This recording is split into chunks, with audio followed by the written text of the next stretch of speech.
A troubling trend has been picking up steam on social media, the new warning against cooking chicken in NyQuil. And the new tool for Southern California firefighters, why they say their first electric fire engine is worth the hefty price tag. The Rundown, brought to you by Goal Zero. Hello, everyone. You're watching The Rundown. I'm Robin Winston. More on those stories coming up in a moment. But first, a huge jump at the pump across Southern California. All right, so here's a look at the new averages for a gallon of regular. In LA and Orange County, gas prices jumped 9 cents from Tuesday into Wednesday. Drivers in Riverside and Ventura County are also seeing a big jump of 7 cents. In San Bernardino County, it's 6 cents more. Data from AAA shows prices in LA County have been steadily increasing over the past 19 days. A man accused of sexually assaulting a girl inside of a Stater Brothers grocery store in Whittier is facing felony charges. Deputies say 38-year-old Stephen Magdaleno followed a girl into the restroom on Sunday, locked the door, and tried to sexually assault her. Investigators say several people rushed to rescue the girl. We heard from one man who held down the suspect until police arrived. Grabbed his wrist and grabbed him by the shoulder and by his neck area and just pushed him down. It's hard to not see red in your eyes when you hear stuff like that. Whittier detectives are now trying to figure out if Magdaleno has attacked or assaulted other people. The LA Fire Department has a new truck. It's the very first electric fire truck, and you'll find it at Station 82 in Hollywood. So it took 2 years from the time the department bought this electric fire engine for it to actually get here. It's completely outfitted for Southern California's needs, especially at the peak of the fire danger. The electric fire truck costs more than $1 million, but the department believes they will pay way less in maintenance costs over time than they would for a normal fire truck, so they say it's worth it. All right, get ready for a warm-up. It's about to get toasty again. Meteorologist Shauna Mendiola has a breakdown of just how hot it's gonna get. Okay, everybody, as we say goodbye to summer, temperature-wise, we're still going to be cool, but as we say hello to fall, we've got heat coming our way.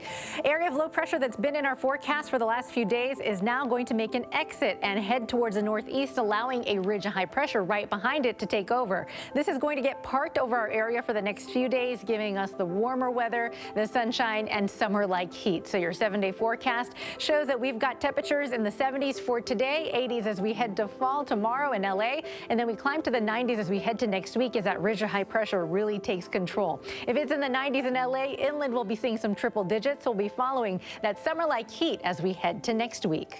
An official autopsy report is revealing new details about the death of rapper Nipsey Hussle. The report reveals Hussle was shot 11 times back in 2019. As for the toxicology report, in addition to marijuana, Nipsey also had the antihistamine, promethazine, and the painkiller codeine in his system. Those two ingredients are found in the drink known as scissor or lean. Eric Holder was found guilty of his murder. Another teenager has now been tied to the drug overdose that killed 15-year-old Melanie Ramos at Bernstein High in Hollywood. Her friend, who also took the pill, said Melanie thought she was taking Percocet, but the pill turned out to contain fentanyl. Police say the pills were purchased from a 16-year-old boy. They've also learned about a 17-age victim who ingested the same pills. The LAPD said investigators are still looking for the source of the counterfeit pills. In a rare move, State Attorney General Rob Bonta says the State Department of Justice is taking over the LA Sheriff's Department's public corruption probe into an LA County supervisor. So last week, deputies raided the home of Supervisor Sheila Kuehl and one belonging to nonprofit head Patricia Giggins.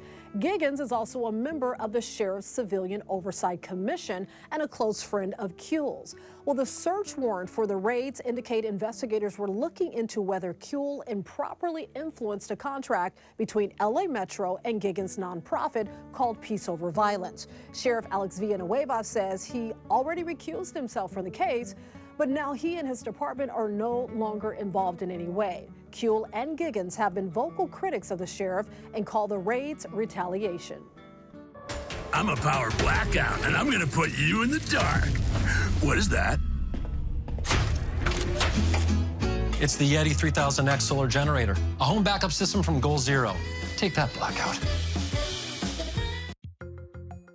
Catalytic converter theft isn't slowing down, and now lawmakers are scrambling to fix the problem. And as the I-Team's Carolyn Johnson learned, it's getting much worse, leaving some car owners stuck with a car they can't even drive for months. Bennett Kolasinski has a story that's all too familiar these days. A few weeks ago, I was going to drive my kid to school, went to start it up, and instead of the usual Prius golf cart lack of noise, it sounded like woo! A motorcycle taking off down the street. Thieves had swiped the catalytic converter from underneath his Prius so they could sell the car part made of pricey metals. Does not want to accelerate. But Bennett has an even bigger problem. He was about to sell his car, and now he can't. Instead, he's on a months-long wait list for a new catalytic converter. Toyota told the I-Team there's so much demand for them right now, the supply chain can't keep up. Yeah, I'm kind of stuck with the car until it's fixed. He's not alone. According to the National Insurance Crime Bureau, catalytic converter thefts jumped 1,200% between 2019 and 2021. State Farm, the state's largest auto insurer, says last year it paid out $62 million in claims for converter thefts, and the company says this year is looking even worse. Mechanic Ariel Flores says the Eagle Rock body shop where he works sometimes sees 40 cars a month with stolen converters.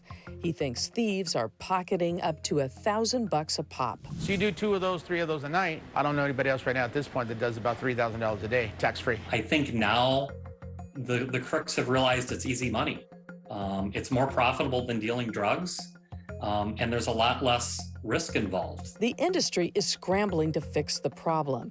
Joe Bakke with the International Association of Auto Theft Investigators has some ideas to help curb the crime. It's things like marking catalytic converters with the VIN or another number that law enforcement can use to track the part to the car, requiring buyers of catalytic converters to collect a government ID from sellers, and requiring buyers to keep transparent records which law enforcement could access.